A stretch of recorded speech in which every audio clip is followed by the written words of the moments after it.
साधारणतः प्रचारक हे नाव उच्चारताच जे चित्र डोळ्यासमोर येते त्यापेक्षा केशवरावांची प्रतिमा वेगळी होती.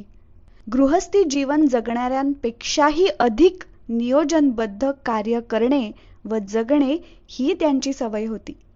काशीत त्यांचे संगोपन झाले. विद्वान कुटुंबाच्या संस्कारांमुळे प्रत्येक गोष्टीत तर्क, युक्तिवाद या बाबी जरूर पाहावयास मिळत. केशवरावांनी गुजरातमध्ये, विशेषतः दक्षिण गुजरातच्या सुरतमध्ये भरपूर काळ व्यतीत केला. खाण्यापिण्याच्या सवयीत काशीचा हा पंडित सुरतच्या व्यापाऱ्याला मागे टाकील असा होता.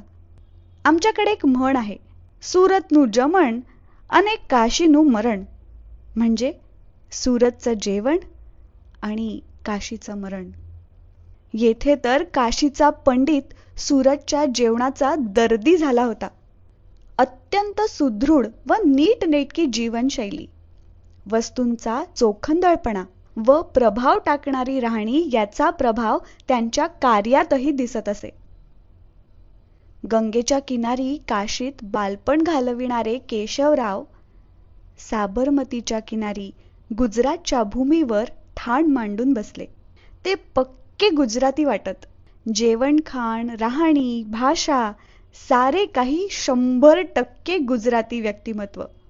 संघ प्रचारकाच्या जीवनात त्याला आपली कामे साधूसारखी स्वतःच करावी लागतात.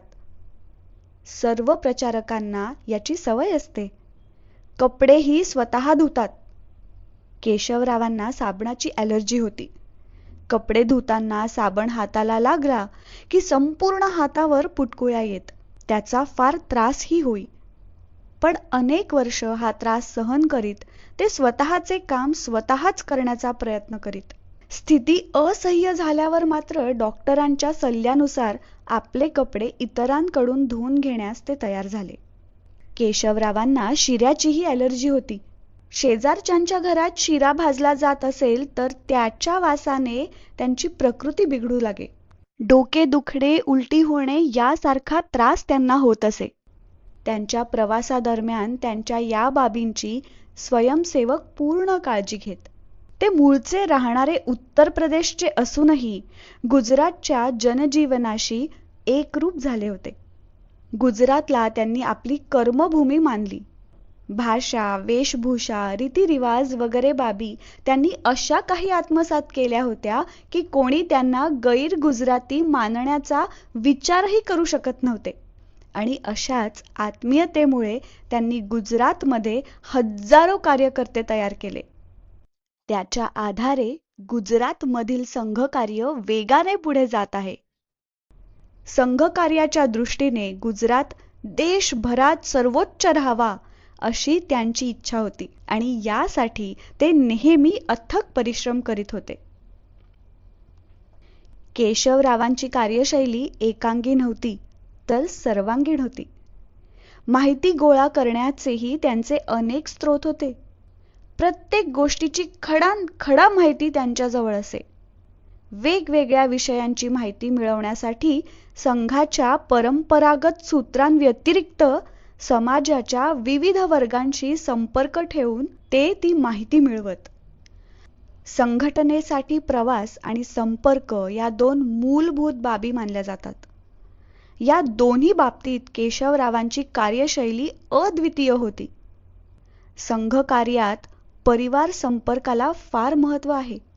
त्यांनी परिवार संपर्क शैली विकसित केली. त्यांची परिवार संपर्काची शैली आगामी कार्य योजनेनुरूप असे. परिवार संपर्क हसत्या खेळत्या वातावरणात होई. तेथे खाणेपिणे, गप्पा गोष्टींसह अनौपचारिक बैठक होई.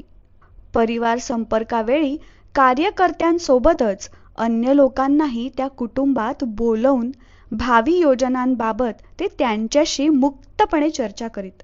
अनेकदा तर महत्त्वपूर्ण योजना, महत्त्वपूर्ण कार्यक्रम याची रुजवात अशाच सहज गप्पा गोष्टींच्या कार्यक्रमांमध्ये होई. त्यांच्या संघटन शैलीचा हा नवा पैलू होता. 1945 मध्ये आपली चांगली भली नोकरी सोडून केशवराव प्रचारक म्हणून निघाले आणि संघ कार्यासाठी सुरतला पोचले. आज दोघांना भेट, उद्या चौघांना भेट, कधी शाळेच्या सुट्टीत भेटीगाठींचा कार्यक्रम, तर कधी आणखीन कुठे. अशा प्रकारे संपर्क करीत त्यांनी संबंध वाढविले आणि त्यांच्या प्रयत्नांनी शाखा सुरू झाली. लहान मुले त्यांच्या खेळकर वृत्तीने, तर आई वडील त्यांच्या बोलणे, व्यवहार आणि बुद्धिमत्तेने आकर्षित झाले. यामुळे सुरतवासियांशी एकरूप होण्यास त्यांना वेळ लागला नाही. अशा प्रकारे सुरतमध्ये संघकार्य सुरू झाले आणि जनताही संघाकडे आकर्षित झाली. त्यानंतर नव्या योजनांना कार्यान्वित करण्यासाठी केशवरावांकडे दक्षिण विभागाचे काम सोपविण्यात आले आणि बडोदा त्यांचे मुख्य केंद्र झाले. म्हणून ते पुन्हा बडोद्यात आले. त्यांचा प्रवास कार्यक्रम चालत्या फिरत्या संघटन शाखेसारखा होता. जास्तीत जास्त प्रवास बस वा रेल्वेतून होत असे. गुजरातमध्ये एका गावाहून दुसऱ्या गावाला जाताना मार्गात असणाऱ्या नवनव्या कार्यकर्त्यांना ते आपल्या सोबत घेऊन जात. एका गावाहून दुसऱ्या गावाला जाताना विश्रांतीच्या क्षणी अतिशय सहजपणे ते नव्या कार्यकर्त्यांशी संवाद साधित. एका पाठोपाठ एक असणाऱ्या त्यांच्या गोष्टी वातावरणात जराही तणाव होऊ देत नसत. कार्यकर्त्यांची सुखदुःखे, त्यांच्या कुटुंबाची चर्चा, त्याच्या विकासाची चर्चा करता करता मधून मधून संघकार्याच्या विस्ताराचीही ते चर्चा करीत. दुसरे स्थानक येताच तो कार्यकर्ता उतरून जाई आणि मग तेथून नवा कार्यकर्ता त्यांच्या प्रवासात असे. त्याच्याशीही अशाच प्रकारच्या चर्चेचा क्रम सुरू राही. अशा प्रकारे 3-4 तासांच्या प्रवासात ते 3-4 वेगवेगळ्या कार्यकर्त्यांशी आरामात गप्पा गोष्टी करीत आणि कार्यकर्त्याच्या विकासासोबत कार्याच्या विकास प्रक्रियेला वेग देत. संघकार्याच्या विस्तारात त्यांच्या कर्तृत्वाचा सुगंध होता. आज त्यांच्या समर्पित जीवनाचे स्मरण करताच सामान्य वाटणारे त्यांचे जीवन किती असामान्य होते याची कल्पना येते. संघकार्यासाठी ठिकठिकाणी राहणे आणि अनेक लोकांशी संपर्क, यामुळे त्यांना संघाच्या प्रत्येक कार्यकर्त्याला भेटण्याची संधी मिळत असे. व्यक्तीची प्रवृत्ती ओळखणे, त्याच्या शक्तीचा अंदाज घेणे आणि त्याच्यातील सुप्त गुणांचा विकास करण्याची संधी देणे यात केशवराव कुशल होते. प्रत्येक व्यक्तीसाठी काम आणि प्रत्येक कामासाठी व्यक्ती, या मूलमंत्राला साकार करण्यासाठी ते सतत प्रयत्न करत असत.